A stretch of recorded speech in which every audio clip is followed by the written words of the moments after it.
7월 10일 월요일 가까이 가지 말라라는 제목으로 잠언 5장 1에서 14절의 말씀입니다. 사랑의 하나님 감사합니다. 오늘도 말씀 묵상의 시간을 주심에 감사합니다. 이 시간을 통하여서 하나님의 말씀이 들리고 복음이 들리기 원합니다.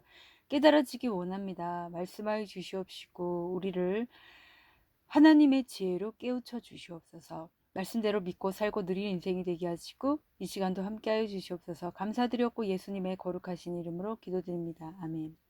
본문의 말씀입니다.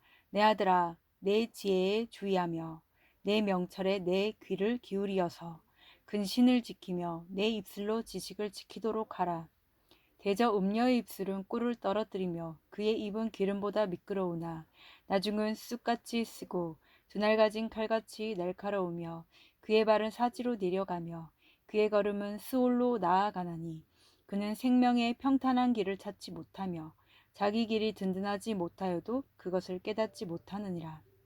그런즉 아들들아 나에게 들으며 내 입의 말을 버리지 말고 내 길을 그에게서 멀리하라. 그의 집 문에도 가까이 가지 말라. 두렵건대 내 존영이 남에게 잃어버리게 되며 내 수완이 잔인한 자에게 빼앗기게 될까 하노라. 두렵건대 타인이 내 재물로 충족하게 되며 내 수고한 것이 외인의 집에 있게 될까 하노라. 두렵건대 마지막에 이르러 내 몸, 내 육체가 쇠약할 때에 내가 한탄하여 말하기를 내가 어찌하여 훈계를 싫어하며 내 마음이 꾸지람을 가벼이 여기고 내 선생의 목소리를 청종하지 아니하며 나를 가르치는 이에게 귀를 기울이지 아니하였던고. 많은 무리들이 모인 중에서 큰악에 빠지게 되었노라 하게 될까 염려하노라. 아멘. 도움말입니다. 2절에 근신을 지키다는 경거망동하지 않고 말과 행동을 삼가서 신중히 행하다는 뜻이며 2절에 입술로 지식을 지키다는 하나님을 아는 지식에서 나오는 말을 하다 라는 뜻입니다.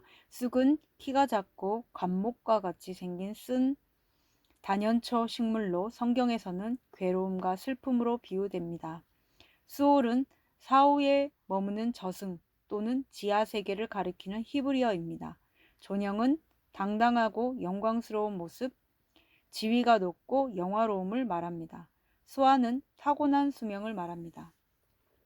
본문 요약입니다. 음녀의 유혹은 꿀과 기름처럼 달고 미끄럽지만 결국 그것이 죽음에 이르게 합니다.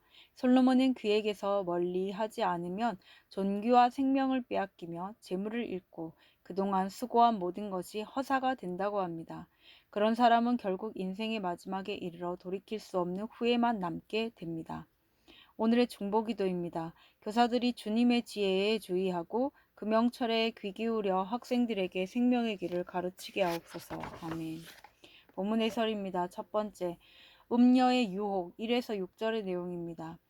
성도가 하나님의 말씀을 날마다 주의하여 듣고 지키지 않으면 음녀 같은 세상 유혹에 마음을 빼앗길 수밖에 없습니다. 음녀의 유혹은 꿀과 기름처럼 달콤하지만 나중엔 그것이 쓴 쑥과 날카로운 비수가 되어 우리 인생을 파멸과 죽음으로 몰아갑니다. 이 유혹은 세상에 깊이 뿌리 내리고 있기에 우리가 일상에서 늘 만나게 됩니다. 그런데 이 유혹에 빠져 하나님을 떠나 세상의 악과 음란을 따른다면 생명의 길을 찾을 수 없으며 부지중에 파멸에 이르게 됩니다. 적용 질문입니다. 내가 돌이켜 회개해야 할 음행이나 지금 빠져있는 유혹은 무엇입니까? 두 번째, 음행의 결과 7에서 10절의 내용입니다. 음녀의 유혹을 이기는 방법은 유혹이 있는 곳을 멀리하여 그 근처에도 가지 않는 것입니다. 우리는 주변에서 나를 유혹할 만한 모든 것을 버리며 음란한 환경을 떠나야 합니다. 잠깐의 쾌락을 쫓으면 거기에 삼켜져 하나님의 형상으로서 인간의 존영을 잃어버리게 됩니다. 그뿐만 아니라 가정이 붕괴되고 가족은 쉽게 치유할 수 없는 깊은 상처를 받게 됩니다. 그러므로 성도는 주님 앞에 설날을 생각하면서 음란한 것은 그 모양이라도 버려야 합니다. 적용 질문입니다. 유혹에 빠진 결과 어떤 일을 겪었습니까? 유혹에서 벗어나고자 내가 멀리하고 가까이 가지 말아야 할 것은 무엇입니까? 세 번째, 때늦은 후에 11에서 14절의 내용입니다.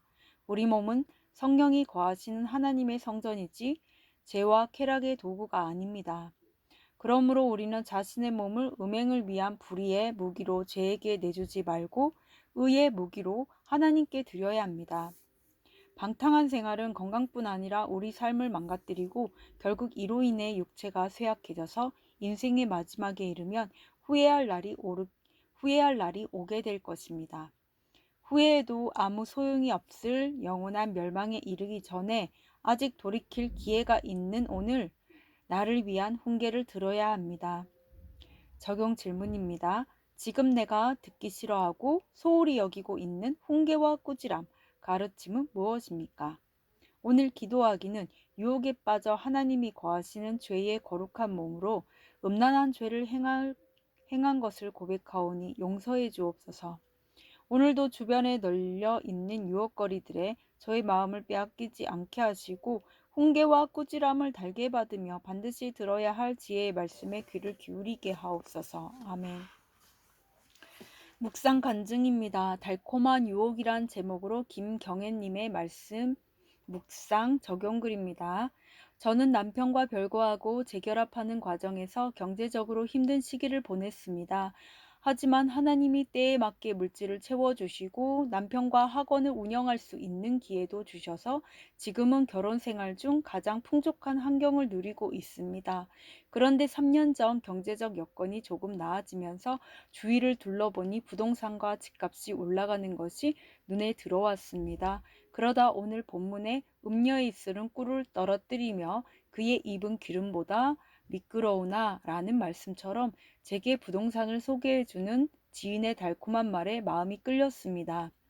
제 속에 잠재되어 있던 세상 가치관이 올라오면서 맞아, 이때가 부동산으로 돈을 벌 적기야 라며 여윳돈을 벌고 싶다는 생각이 들었습니다. 그래서 저는 교회 공동체에 묻지도 않고 내 소견에 오른 대로 당장 돈이 없어도 분양받을 수 있다는 오피스텔을 계약했습니다. 조금의 이익금만 남기고 되팔아야지 라는 마음으로 계약금을 지불했는데 바로 후회가 몰려왔습니다. 뒤늦게 취소하려고 보니 계약금을 포기해야 한다고 해 적은 돈 벌려다 큰 돈을 잃게 되는구나 싶었습니다. 그래서 나중에 오피스텔이 완공되면 본전에라도 팔아야겠다고 생각하고 넘어갔습니다. 이후 2년이라는 시간이 흐르는 동안 저는 오피스텔을 신경도 안 쓰고 있었습니다. 그런데 갑자기 금리가 인상되면서 세계 경제 위기가 닥쳤습니다. 이 일로 저는 하나님이 주신 환경에 감사하지 않고 돈 욕심을 부린 저의 악함을 보게 되었습니다. 그리고 사소한 일은 공동체에 잘 물으면서 정작 결정적인 문제는 묻지도 않고 듣기도 싫어하는 저의 이기적이고 순종하지 않는 모습이 생각나 회개했습니다. 이제는 하나님의 지혜와 세상의 지혜가 다름을 기억하고 내 길을 그에게서 멀리하라. 그의 집 문에도 가까이 가지 말라는 말씀처럼 세상 유혹에 관심을 가지지 않겠습니다. 또한 저에게 부동산을 소개해준 지인의 구원을 위해서도 기도하겠습니다. 이분에 적용하기는 물질 문제나 노후 걱정을 공동체에 묻고 나누며 듣기 싫은 말도 잘 듣겠습니다.